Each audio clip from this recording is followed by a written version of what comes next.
স্বপ্নেও ভাবিনি নিজের বাড়ির জন্য টাইলস কিনতে যাব। জীবনে সব থেকে খুশির দিন নিজের একটা বাড়ি হবে। ভাড়া বাড়িতে চিরজীবন তো কাটানো যায় না, তাই ভাড়া বাড়ি থেকে আজকে একটা নিজের বাড়িতে যেতে পারবো আর কিছুদিনের মধ্যে। আর টাকা অ্যারেঞ্জ করছি, অনেক কষ্ট হচ্ছে, কিছু করার নেই। আজকে কাছ থেকে এতগুলো টাকা দেখেছি, খুব আনন্দ হচ্ছে। এতগুলো টাকা দেখে আমি একটু ভিডিও করে রাখলাম। সেই দেখায় না অনেকজনা ভিডিওতে অনেক টাকা, সেই হয়েছে আজকে স্বপ্নের মতো আমার সামনে চলে এসেছে।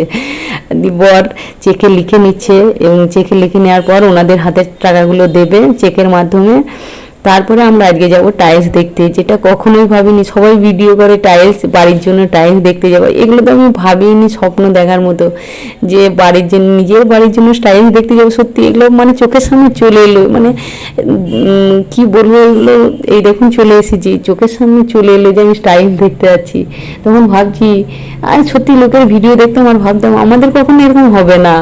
সবাই বললে না, যাই হোক আজকে ভগবানের আশীর্বাদ থাকলে, বড়দের আশীর্বাদ থাকলে সব কিছুই সম্ভব।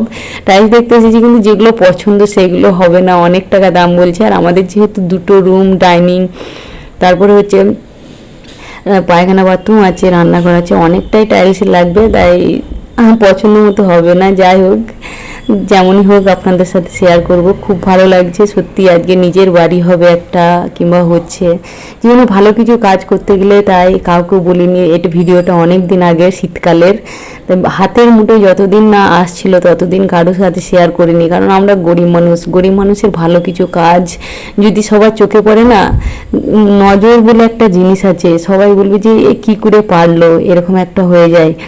তার জন্য কাউকে বলিনি, নিজেদের মধ্যে আলোচনা করে এই এত বড় সিদ্ধান্ত জীবনে নিয়েছি।